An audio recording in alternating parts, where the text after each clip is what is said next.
to talk.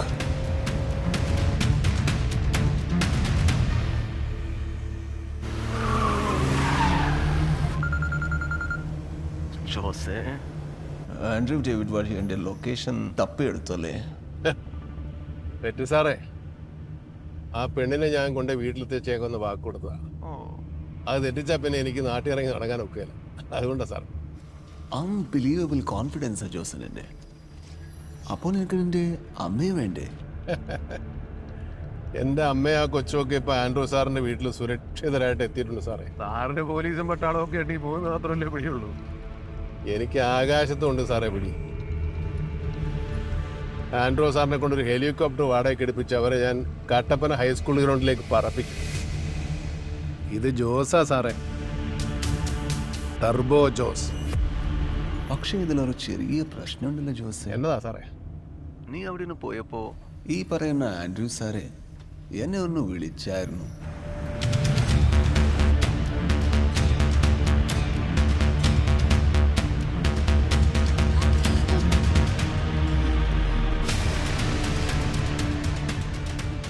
Shocking അല്ലേ ജോസേ? അതെ. It's nothing personal, it's just business. എന്നെ പിണക്കിട്ട് ഈ ചെന്നൈയിൽ നിൽക്കാൻ കഴിയില്ല എന്ന് ആൻഡ്രൂവിന് നന്നായി അറിയാം. അതുകൊണ്ട് അവൻ എന്നെ കാര്യമായി ഒന്ന് പ്രീതിപ്പെടുത്തി. അവനതിന്റെ ബെനിഫിറ്റ്സ് ഉണ്ടാകും ഭാവിയിൽ. ജോസ്, നിനക്ക് ഞാൻ 2 ഓപ്ഷൻസ് തരാം. ഒന്നെങ്കിൽ നിനക്ക് നിന്റെ അമ്മയുടെ അടുത്തേക്ക് തിരിച്ചു പോകാം, അവരെ രക്ഷിക്കാൻ ശ്രമിക്കാം. പക്ഷേ നിനക്ക് ഹിന്ദു മരിക്കുന്നത് കാണാൻ കഴിയില്ല. അല്ലെങ്കിൽ നിനക്ക് ഇങ്ങോട്ട് വരാം, എന്നിട്ട് ഇന്ദുലേഖയെ രക്ഷിക്കാൻ ശ്രമിക്കാം. But brother, you will lose your mother. ആലോചിക്ക്, എന്നിട്ട് തീരുമാനിക്ക്. സ്വന്തം അമ്മ വേണോ അതോ ഈ പെണ്ണ് വേണോ എന്ന്?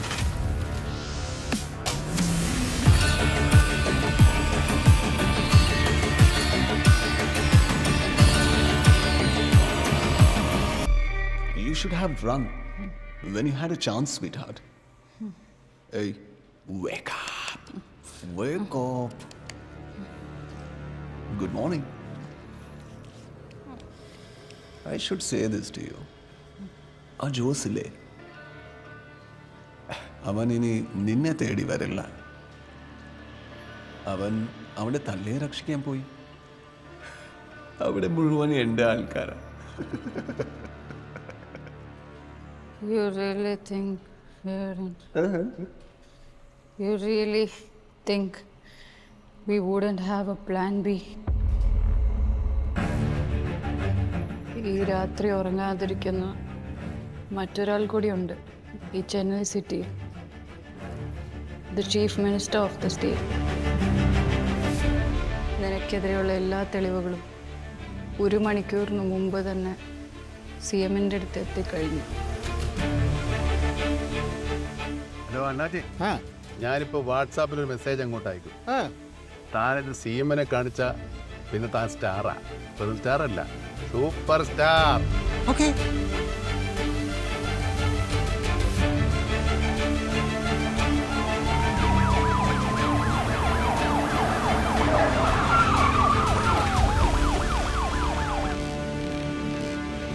പിന്നെ ജോസ്,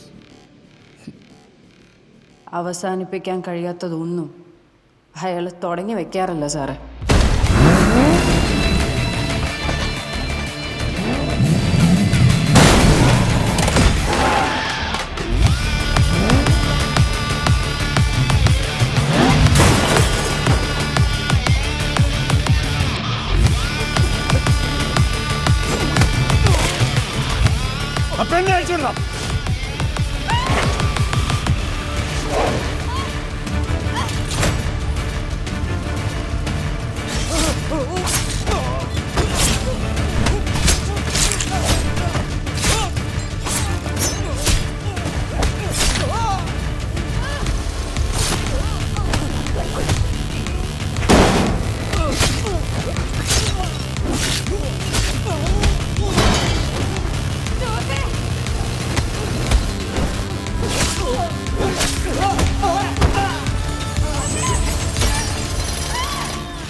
അപ്പം നീ തീരുമാനിച്ചു നിന്റെ അമ്മയേക്കാൾ വലുത് നിനക്ക് ഇവളാണ്.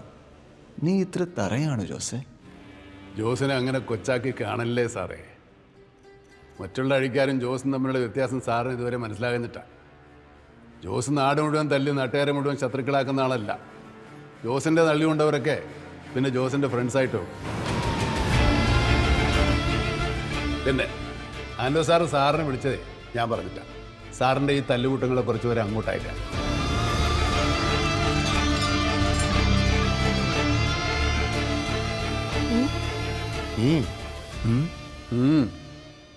അത് കലക്കി. ഒരു വെറൈറ്റി ഐറ്റം ആയിരുന്നു. സാറേ എല്ലാവർക്കും എല്ലാം ബിസിനസ് അല്ല കേട്ടോ. അപ്പോൾ ഇനി എന്താ പരിപാടി? ഓ അങ്ങനെയൊന്നുമില്ല സാറേ. 10ഉം 100ഉം വരെ വെട്ടിക്കൂട്ടുന്ന അങ്ങനെ വലിയൊരു തല്ലുകാരൊന്നും അല്ല ജോസ്. ഞാൻ ചിലപ്പോൾ ഇവിടെ നിന്ന് പുറത്തു പോയില്ലെന്ന് വന്നേക്കാം. പക്ഷേ ഞാനിവിടെ വീഴുവാണ് എൻ്റെ കൂടെ ഒരു 10-15 പേരെങ്കിലും കാണും. അതിലൊരാൾ സാറായിരിക്കും.